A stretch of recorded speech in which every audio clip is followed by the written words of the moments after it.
cumplen 5 años desde que El Salvador decretó cierre de fronteras, suspensión de clases y cuarentena obligatoria para salvadoreños y extranjeros residentes que deseaban entrar al país, unas horas después que la Organización Mundial de la Salud declaraba el coronavirus como pandemia.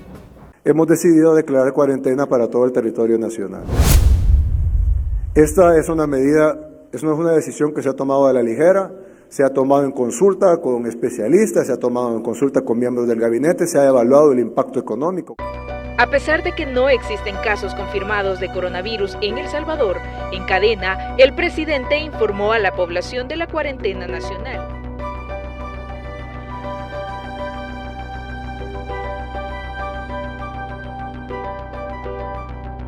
Decir que este decreto entra en vigor inmediatamente, pero dura 21 días, es decir, y esperando en Dios que las cosas mejoren en el mundo, ya sea por el descubrimiento de una vacuna o de una cura o de una contención global del virus, pues en 21 días se podrá levantar esta cuarentena. La Dirección Nacional de Inmigración y Extranjería deberá decretar la prohibición de entrada de todo extranjero que no sea residente o diplomático al territorio salvadoreño. El 11 de marzo del 2020, El Salvador se convertía en el primer país de América Latina en tomar esta decisión, a pesar de no reportar ningún caso. Pero cuando el mapa mundial ya encendía para esas fechas 4.291 focos rojos de personas que habían perdido la vida por el COVID-19, llamado así por sus orígenes un año antes en Wuhan, China, y reportaba 118,000 casos en 114 países. El cuerpo diplomático puede pasar, va a ser examinado por la OSI,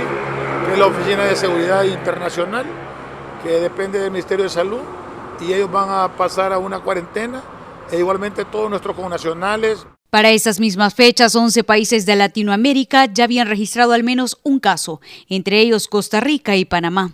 21 días era el plazo inicial del cierre y todo aquel salvadoreño o extranjero radicado en el país que deseara ingresar debía de pasar por una cuarentena obligatoria de un mes, excepto los pilotos y motoristas de mercancías, pues exportaciones e importaciones se mantenían activas. Esto para tratar de mantener un equilibrio económico y que la crisis económica no venga a cobrar más vidas que la crisis sanitaria. Por lo tanto, todas las actividades económicas se mantienen igual. La gente podrá seguir yendo a trabajar, la gente podrá seguir las actividades económicas. Con las clases totalmente suspendidas, las compras de pánico iniciaron.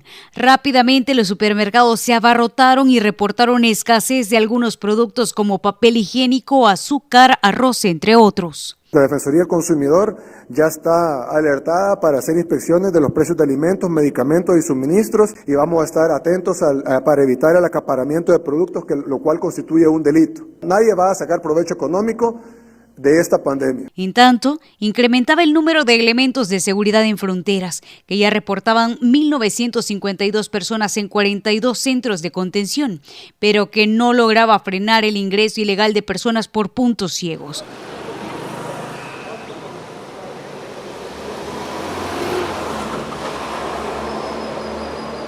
Los que se detectaban eran enviados a cuarentena y los que no, muy pronto quedarían en evidencia, con la detección del primer caso el 18 de marzo, horas después que el Gabinete Especial de Crisis anunció un plan de respuesta y alivio económico, con la suspensión por 3 meses del cobro de servicios de agua, luz, telecomunicaciones y préstamos bancarios.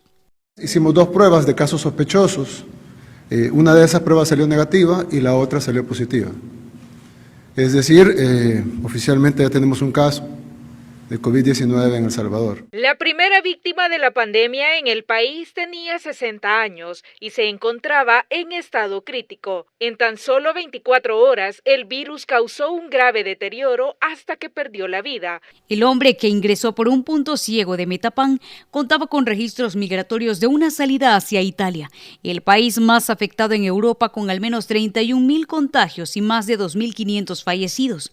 El segundo y tercer caso confirmado de COVID-19 se reportó el 20 de marzo, poniendo contra la pared al gobierno, que un día después declaraba una cuarentena domiciliar obligatoria de 30 días. Todos estamos obligados por ley a quedarnos en nuestra casa. Ya no es un llamado a la conciencia, a la reflexión, pero evidentemente no funcionó. El sistema de salud colapsa, como dicen todos estos números, no vamos a tener la capacidad, no estoy hablando de El Salvador, estoy hablando del continente americano entero, desde Canadá hasta la Patagonia. No vamos a tener la posibilidad de despedirnos de sus seres queridos. Y no lo digo yo, lo dice España, lo dice Italia y lo dicen las progresiones que tenemos acá. A esa fecha, el reporte global daba cuenta de más de 300.000 casos confirmados con más de 20.000 fallecidos en ascendencia. Encabezaba el listado China, Italia y España. Bueno, en realidad el reto para los médicos y para el personal de salud en general es que nos estábamos enfrentando a una enfermedad nueva en la cual no estábamos preparados como personal de salud para poder atenderlo, porque esta enfermedad se fue conociendo poco a poco.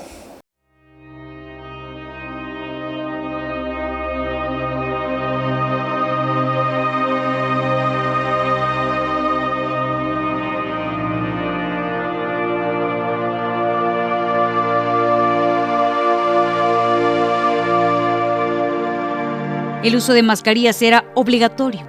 Nadie podía salir de sus casas excepto para comprar alimentos, medicinas o salida de emergencia a hospitales y clínicas veterinarias, uno por grupo familiar. Los comercios no necesarios debían cerrar sus puertas al público. Se prometió la entrega de $300 a 1.5 millones de familias como alivio económico ante el cierre. Hablamos de un 75% de la población beneficiada. Los que continúen recibiendo salario, esos hogares no van a recibir ese subsidio porque evidentemente reciben ese salario. Y esto depende de la solidaridad y pues si están recibiendo el mismo salario que recibían antes y pues evidentemente no pueden gastarlo en paseo, no pueden gastarlo porque no se puede pasear, no tendría sentido irlo a gastar en ropa, además nadie va a estar vendiendo ropa. Exentos del decreto ejecutivo quedaban empleados públicos que trabajaban directamente en atender la pandemia, en áreas estratégicas como el servicio de agua potable, la generación de energía eléctrica, empleados del transporte público, del sector privado que trabajaban en bancos, restaurantes con servicio a domicilio o la distribución de alimentos y medios de comunicación. La construcción de un nuevo hospital en el área del Cifco tendrá un costo de entre 70 y 100 millones de dólares. Se anunciaba también la construcción del Hospital El Salvador que operaría en las antiguas instalaciones de Cifco. De hecho, el pabellón centroamericano va a ser de 2 plantas. Ahí vamos a tener en la planta baja vamos a tener cerca de 800 pacientes que van a estar en cuidados intermedios y en cuidados intensivos. En la segunda planta vamos a tener cerca de 125 pacientes. Adicional, se va a tomar otros pabellones para diferentes actividades del Ministerio de Salud. Por ejemplo, se va a tener un sector como la morgue, se va a tener otros sectores para otro tipo de cuidados. Prorrogada en 4 ocasiones, la medida se endureció a partir de la segunda cuando se reportaban 15 fallecidos y 695 casos, según cifras oficiales. Las personas podían salir a comprar al supermercado estrictamente 2 veces por semana, establecidos por el último dígito del documento único de identidad y con base a un calendario publicado en el decreto ejecutivo. Así la voy a trabajar. Tengo que marcar el trabajo y su documento único de identidad. Solo extiéndalo, por favor. Completo el documento también. Todo aquel que era encontrado en las calles sin justificación podría ser enviado a un centro de cuarentena donde ya se reportaba un estimado de 4.000 personas. Hay que tomar en cuenta las medidas necesarias, ¿verdad? Que sería el alcohol, la mascarilla y los guantes. Ahí estaría bien. Bueno. Continúe. Gracias. Que le vaya bien. Excelente, pues ya que se ha empeorado la situación, ¿verdad? Es necesario tomar las medidas, pues por la gente que va a trabajar más que todo, ¿verdad? De ahí los que no tengan nada que andar haciendo, que se queden en su casa. En este caso, ¿qué le han dicho? Sabemos que hay 2 personas más que van con usted. ¿Ha justificado el porqué? Sí, lo que pasa es que yo estoy laborando. La empresa donde yo trabajo decidió trabajar en la cuarentena porque trabaja para una empresa, para empresas de alimentos. Pero la cuestión es que ella es hipertensa, entonces se iba a ir para donde la hermana para que no estar en contacto conmigo, para mientras pasa todo esto, pero igual los oficiales dicen que no se puede, entonces nos regresamos de nuevo para... En los centros de contención al inicio de la pandemia, en donde muchos pasajeros fueron llevados a centros que no tenían las condiciones adecuadas para el aislamiento. Y muchas de las personas que venían del extranjero y que no estaban infectadas se infectaron estando dentro de los centros de contención. Surgen en ese momento nuevos métodos como el teletrabajo del que ya se hablaba en Estados Unidos desde los 70, pero que no había encontrado oportunidad hasta ahora, cuando el mundo reportaba 3.588.773 casos hasta el 6 de mayo, con Estados Unidos, Rusia y Reino Unido a la cabeza. Los exentos a cumplir la cuarentena dejaban a diario a sus familias y adoptaban medidas rigurosas para evitar contagios. Sí, había mucho temor, ¿verdad? Pero como uno le decía a su familia, bueno, si yo me preparé para esto y demás, ese es del área que yo debo estar al pie del cañón, porque es una enfermedad infecciosa. Entonces, pues asumir el reto y confiar de que no nos íbamos a volver a infectar y que todo iba a salir para bien. Los colegas que tenían más de 50 años o tenían enfermedades previas, crónicas previas, muchos de ellos optaron por retirarse de la atención directa a pacientes con COVID.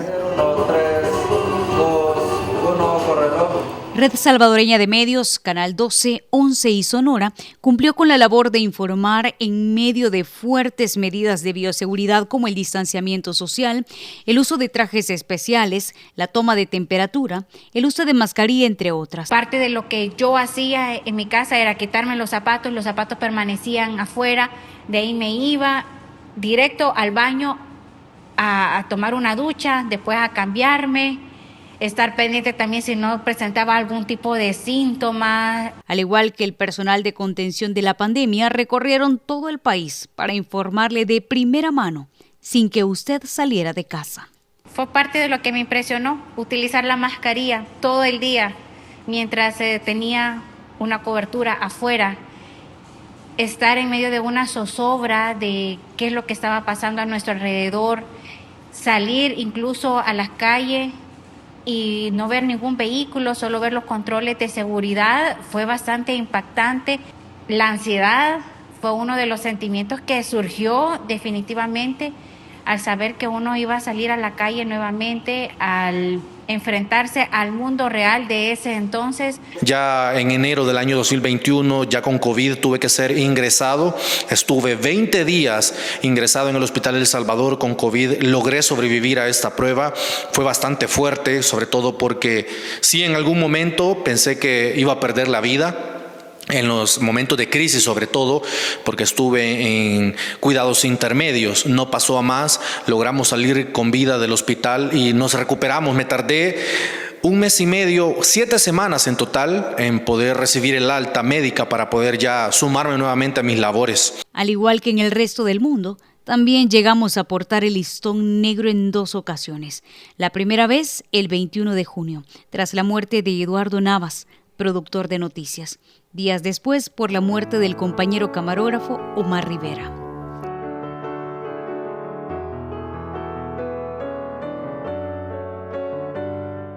Y fueron las 2 personas que perdimos. Fue un golpe muy fuerte, sobre todo porque los veíamos aquí todos los días. Y pudimos haber sido nosotros, pude haber sido yo el que también pudo haber fallecido por COVID-19. Una enfermedad que nos retó, que nos preocupó, por supuesto, somos personas, en algún momento también pensamos en nuestra familia, aunque tratamos la forma de darlo todo por nuestra profesión. Y nos dijeron, no lo logró. Uno se queda en shock. O sea, acabas de convivir con esa persona, se ausentó unos días, pero tenías la esperanza de que mejorara, pues, y al final que te dé la noticia que no lo logró. Fue bastante difícil y creo que incrementó también el temor entre nosotros. Los cuerpos de las personas en ese entonces que fallecían por la enfermedad debían ser manejados exclusivamente por personal capacitado, utilizando equipo de protección personal. No se permitían velorios ni reuniones familiares para despedir al fallecido, y los entierros debían de realizarse en el menor tiempo posible, preferiblemente en un plazo de 24 horas. Además, los cadáveres eran colocados en bolsas herméticas de bioseguridad y en muchos casos se utilizaban ataúdes sellados. Que ellos no tengan ningún temor, según la OMS se están cumpliendo todo, pues, o sea, van en doble bolsa, ya van con líquidos y para que no tengan ningún temor. Y también por familiares contribuyentes, que cuando están aquí le preguntan al médico, mire, ¿y qué pasaría por algo de motivo? Entonces, se tiene personal médico aquí, en el cementerio, en las oficinas administrativas, para brindarles cualquier charla o cualquier duda que ellos tengan. Ese mismo 21 de junio se inauguraba la primera fase del Hospital El Salvador, el más grande de Latinoamérica para atender a pacientes con COVID-19 y que ayudaría a descongestionar el Sistema Nacional de Salud con 105 camas para la Unidad de Cuidados Intensivos UCI y 295 para la Unidad de Cuidados Intermedios. Que es una gran obra para nuestro país y va a ser un legado de este gobierno. Y va a ser un legado para nuestro país, El Salvador, y va a ser un legado para las próximas generaciones. Que además hemos decidido que lo vamos a dejar permanente, porque hay tanta inversión en este lugar que sería absurdo quitarla cuando pase la pandemia, primero Dios pronto. Sale mejor seguir expandiendo esto y hacer esto el mejor hospital. Bueno, ahorita ya, cuando terminemos la tercera fase, va a ser el mejor hospital de Latinoamérica para atender COVID.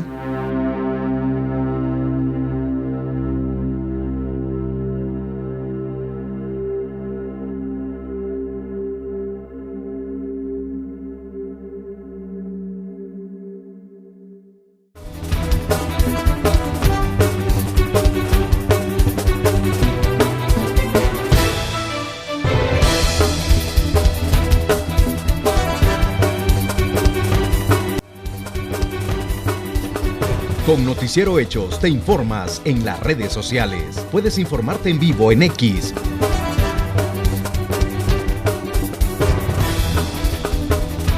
Facebook,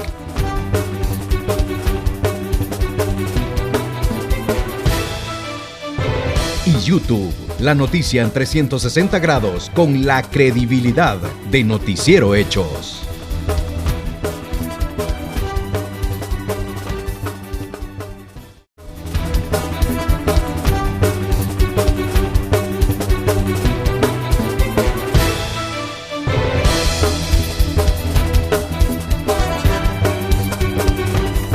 No podíamos salir, estábamos encerraditos, más que no era permitido, hasta como los 5 meses más o menos que logramos salir a ver qué podíamos comprar. Angustiada porque quiera o no a todos nos dio esa enfermedad, aunque algunos digan que no le dio, sí, a la mayoría le dio. Que tenemos que cuidarnos y protegernos, ¿verdad? Para que no nos vaya a afectar nuevamente, porque sí hay bastantes virus que andan afectando. Bueno, que bastante gente se quedó sin trabajo, sin trabajar, encerrados. Pues sí, nos daba miedo salir a todos, ¿verdad?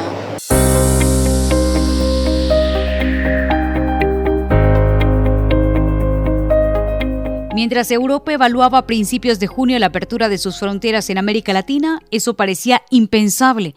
Brasil superaba los 31.199 fallecidos y se convertía en el segundo país del mundo con el mayor número de casos de COVID-19, solo por detrás de Estados Unidos, y el cuarto con el mayor número de muertes, precedido por Estados Unidos, Reino Unido e Italia. Esto según la Universidad Johns Hopkins. La búsqueda por aprobar una vacuna para enfrentar la pandemia seguía en curso. El progreso de las vacunas nos alivia y podemos comenzar a ver la luz al final del túnel. Sin embargo, a la OMS le preocupa que hay una percepción creciente de que la pandemia se acabó. La verdad es que actualmente en muchos lugares están viviendo una alta transmisión del virus. En tanto, la Sala de lo Constitucional de la Corte Suprema de Justicia se enfrentaba al Ejecutivo y declaraba inconstitucional el decreto del ramo de salud número 29 que regulaba hasta el 15 de junio la cuarentena domiciliar, obligando a la Asamblea Legislativa a crear un marco legal conforme a la Constitución para controlar la pandemia. Varias de las propuestas fueron devueltas con un veto presidencial. Hay que estudiarlos, hay que conocerlos y saber hasta dónde son atendibles en un 100% o en un porcentaje menor. Pero hay que hacerlo responsablemente, no podemos a priori decir, porque ya viene del otro órgano de Estado, pues así, sin saber de su contenido, pues aprobémoslo. o por el qué dirán. Las sentencias de la Sala Constitucional deben de acatarse. Las sentencias de la Sala Constitucional deben de respetarse y consecuentemente cumplirse.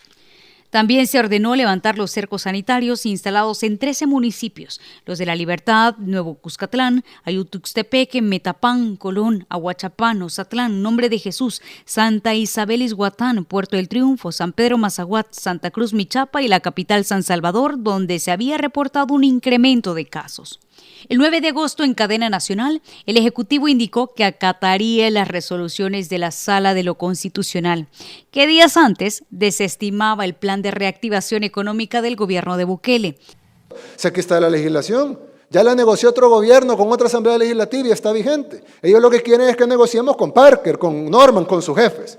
Darle el poder a sus amos, eso es todo. Porque si el tema fuera legal, aquí está la ley. Aquí está la ley. Artículo 139. En caso de epidemia o amenaza de ella, el órgano ejecutivo, no el judicial, no el, perdón que lo repita, pero para que les quede claro a los salalivers, el órgano ejecutivo en el ramo de la salud pública, es decir, el Ministerio de Salud, podrá declarar zona epidémica sujeta a control sanitario. Y se promueven los clústeres de 10 personas, además de muestras aleatorias masivas para mapear el comportamiento de la pandemia a escala nacional y la distribución de kits domiciliares con medicamentos a personas que resulten positivas. Vamos a contratar al 100% de inmunoconfirmados que así lo deseen. Es decir, obviamente si alguien me dice, no, yo no quiero que me contraten, yo tengo mi empresa o yo soy arquitecto, no importa, no es obligación. No hay dictadura en El Salvador. Pero vamos a contratar al 100% de personas que hayan superado el COVID con prueba PCR que lo confirme o con prueba de, ¿cómo se llama? De anticuerpos que se haya hecho para donar. Lleguen a un acuerdo, que haga una reunión justa, ¿va? Y que realmente pues piensen por nuestro país y el pueblo, ¿va? Para que de esa forma nosotros salgamos adelante en esta situación difícil que estamos viviendo. Que los tres poderes tienen que trabajar a favor del pueblo, pero cada quien lo siento individual, y entre los mismos miembros de cada órgano están, digamos, como que un grupo está para contradecir el otro. Guatemala y El Salvador se convirtieron en los primeros países centroamericanos en abrir sus fronteras el 18 de septiembre, 2 meses después que Europa también relajara sus medidas y con miras a recibir muy pronto una vacuna capaz de prevenir las fases graves de la enfermedad. Así es que haga uso correcto de su mascarilla, recuerde vacunarse y recuerde que en su casa ha dejado familia que depende de todos ustedes, ¿verdad? Solo les voy a pasar checando temperatura. Desde el 11 de diciembre, el mundo veía la luz al final del camino. La vacuna de Pfizer-BioNTech estaba disponible bajo la autorización de la Unión Europea para personas de 16 años o mayores, y la autorización se amplió para incluir a las personas entre 12 a 15 años de edad el 10 de mayo del 2021. A través de nuestra asociación con FedEx y UPS ya hemos empezado a transportar la vacuna a cada estado y código postal del país. La primera vacuna será administrada en menos de 24 horas. Los gobernadores decidirán a dónde se irán las vacunas en sus estados y quién las recibirá primero. 33,000 dosis de vacunas llegaron a El Salvador el 11 de marzo del 2021 a través del mecanismo COVAX, uno de los primeros países en la región en recibirlos, priorizando el personal de salud, adultos mayores o con enfermedades preexistentes. Este era solo el primer lote. Seguimos avanzando para completar todo el personal que no ha estado en áreas COVID, en áreas directas a la atención de pacientes con enfermedades respiratorias, y progresivamente en la llegada del volumen de más lotes de vacunas vamos a seguir pasando nuestra fase, siempre en nuestra primera fase, a los profesionales que esto no son sanitarios, y eso incluye la Policía Nacional Civil, Protección Civil, bomberos, las Fuerzas Armadas, nuestros maestros, y por supuesto aquí completaríamos nuestra primera fase de vacunación. Comenzaron los planes entonces de reactivación económica, impulsando el turismo interno con la reactivación de lugares emblemáticos. Medidas económicas como la entrega de víveres a las familias más afectadas, además de kits de medicamentos para los casos positivos de COVID-19. El país fue incluso uno de los primeros en recibir el potente antiviral Molnupiravir en 2022 y reportaba más de 4.000 muertes al cierre de ese año. Dentro de la cifra se incluían médicos, enfermeros, enfermeras, policías y militares, todos de primera línea de contención. La cantidad de muertos, no lo decimos nosotros, sí hubo un subregistro importante. No es la cantidad de casos o la cantidad de muertos que nos reportó el gobierno, sino que fue por lo menos un 500% más en la cantidad de muertos, como un 400% más en la cantidad de infectados por la enfermedad. Solamente Dios sabe si es cierto que es por la vacuna, pero igualmente yo les invito a que sigan vacunándose, porque las vacunas ayudan mucho, ya sean para el COVID o sean para otras enfermedades. Y cuidarnos bastante para que no pase otra vez así como eso, y que es muy feo. Yo me puse bien mala. Yo me acuerdo que le dije a mi papá, me dijo mi papá un día, ¿cómo te sentís? Ay, papá, le dije, yo siento que yo mañana ya no voy a amanecerle, porque yo me puse malísimo. Sí, protegerme y cuidarme. Cuando voy en los buses uso mascarilla, me cuido, lavarse las manos, cuidarse.